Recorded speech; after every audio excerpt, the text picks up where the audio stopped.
Hello guys, welcome back to another draft analysis. I'm Ace and right now we're into game 3 of Kin Gaming versus SG Esports. In game 2, I mentioned that I favored Kin Gaming's lineup slightly, but if SG Esports gonna win, they're gonna win on the back of the Arc Warden. I mean, that was a pretty obvious game plan by SG Esports. They're just going to play around the Arc Warden a lot, and yeah, they did. And the Mirana was much more fun than I expected though. And they played really well, I feel. Like, it was... I wouldn't say it was the best Dota, but it was good in its own way, and both teams, they definitely played a very exciting game too right there. Okay, so right now into game 3. I will be very surprised to see that King Gaming doesn't ban the Arc Warden, and yeah, I think they just ban it.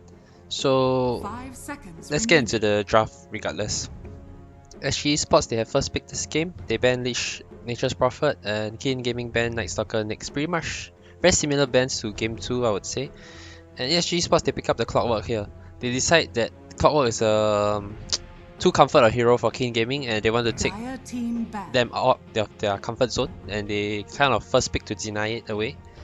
They don't want to ban it, but at the same time they don't want to give it to Kin. So with the first pick, they were able to take it for themselves. They're also quite comfortable on this hero, I believe. And King Gaming, they respond with Earthshaker Mirana. Picking Earthshaker into Clockwork isn't always the best, but regardless, Earthshaker is still a very versatile opening, and you can always switch him around. And at the end of the day, he's still a very strong position 4 hero.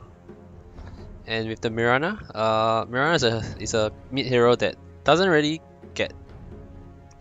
how should I say? Doesn't really care about Clockwork's rotation, or in a mid game during the fights, if he gets cocked in, he can always just slip out of it. So Mirana is a very strong call against Clockwork.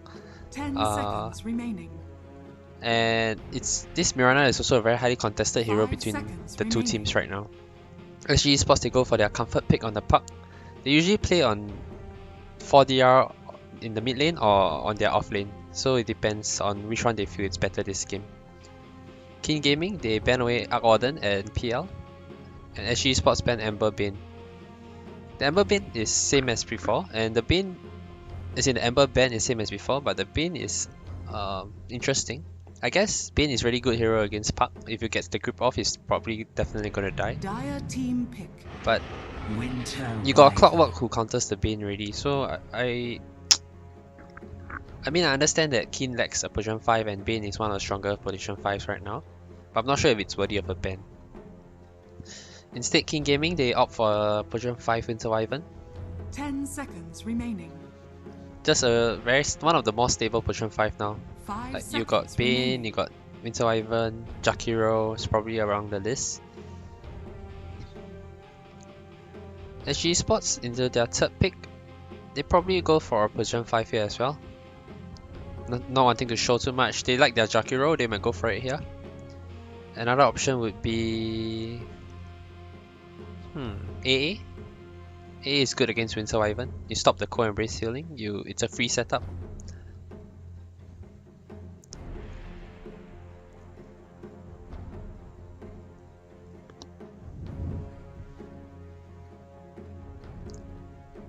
Currently, King Gaming has a lot of magical burst at AoE. They got Mirana Starstorm, Earthshaker, Fissure, Winter Wyvern's Winter Blast, so they are very strong at pushing out waves. I think one of their weakness in the last game was they lacked wave pushing, wave clear against the Arc Warden, and so Arc Warden was constantly able to push the waves towards them, making it very difficult for King Gaming to make the plays that they want without making it too obvious.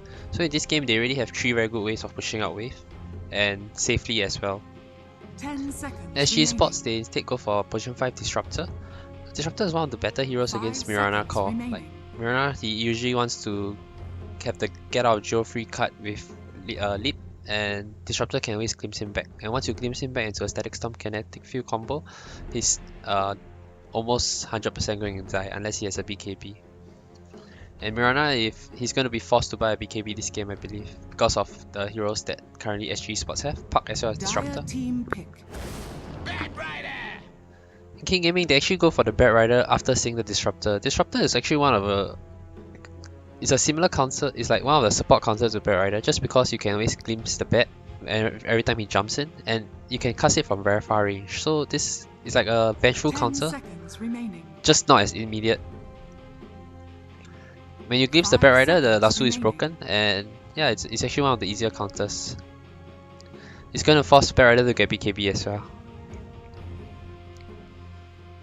Radiant team ban. The good thing about Bat Rider though is the fact that Firefly is really good against a Clockwork's rotation. When a Clockwork roams around, if he cocks in the Bat Rider to try to gang him, he can always Firefly out. And with the Disruptor, although he can 10 glimpse him back, seconds they might not have remaining. enough damage to bring him down. That being said, they just picked 5 this Vengeful seconds Core. remaining. I believe it's going to be a position 1 Vengeful, and this Bat Rider is not going to have an easy time with the Disruptor, Vengeful, and Clockwork if they are trying to shut him down in the lane. Vengeful Core is good here as well. It's very early game orientated, early mid game. It's very strong, and it's another counter to the Bat Rider's lasso. Keen Gaming was the one who picking the Vengeful position 5 last game. Game 1 I think, against the Bat Rider of SG Esports. Now it's the opposite, but SG Esports is likely going to play this as a position 1. Currently SG Esports, they kind of lack a bit of late game potential though. I don't like it. I wouldn't like if this Puck is the mid lane right now, because Vengeful is not a very late game core, and 10 if you're gonna put seconds Puck remaining. mid, then you have no core that scales very well to the late game.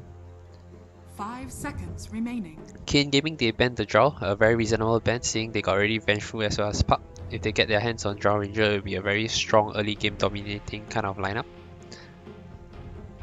And SG Esports, with the last ban, currently Keen lacks a carry. I think they're gonna ban the Monkey King. As I mentioned, Keen Gaming really likes their Monkey King for ZZZ. He's one of the best Monkey King player out there now.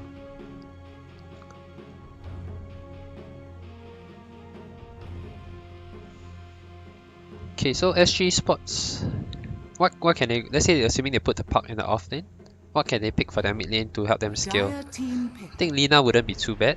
Lina is a very strong laner. Radiant team pick. Alchemist. Okay, so that's their so-called lifeline. Their mid game, late game scaling core. And their heroes are so strong that it's very hard for that. It's unlikely that they will lose the early game, and Alchemist is going to get off to a good start. 10 And if he seconds is remaining. able to keep up on the farm, and he'll just snowball out of control. And every hero 5 on seconds SG remaining. Sports side can actually use an Aghanim Scepter. So this is going to be a very strong early mid game lineup that scales very well to the late game as well. Okay, so SG Sports, they didn't ban the Monkey King, instead they banned the Necrophos. I guess they have the very strong heroes to deal with a Monkey King. Like when Monkey King ultis, the Vengeful can just swap him out of the ulti, so they're not worried about it.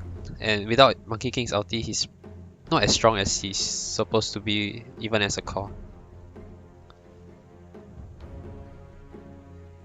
Okay, so for this last pick, the Necrophos ban is understandable also because they were already planning to pick Alchemist, and Necrophos is a very good counter to Alchemist.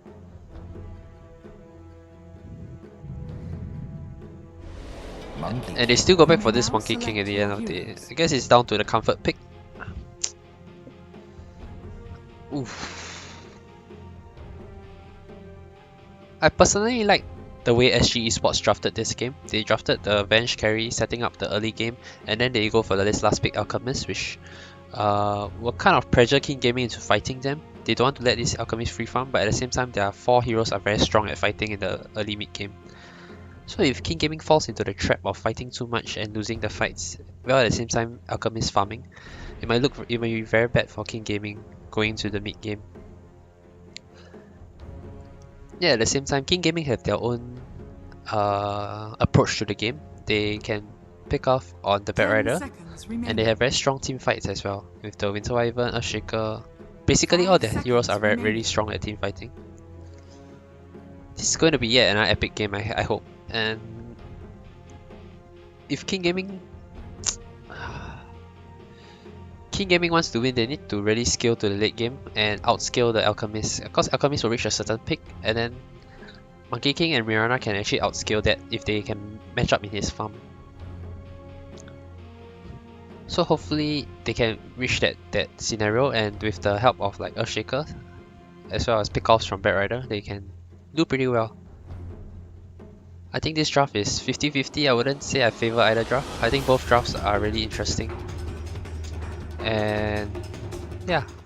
So, but if I have to choose somebody that will win, I think Kin is going to take this 2-1. I make the prediction before the series. And since the draft is even, I wouldn't make a choice here and I'll just go with Kin Gaming again. Alright guys, thanks a lot for Prepare watching for and battle. hope you guys like it.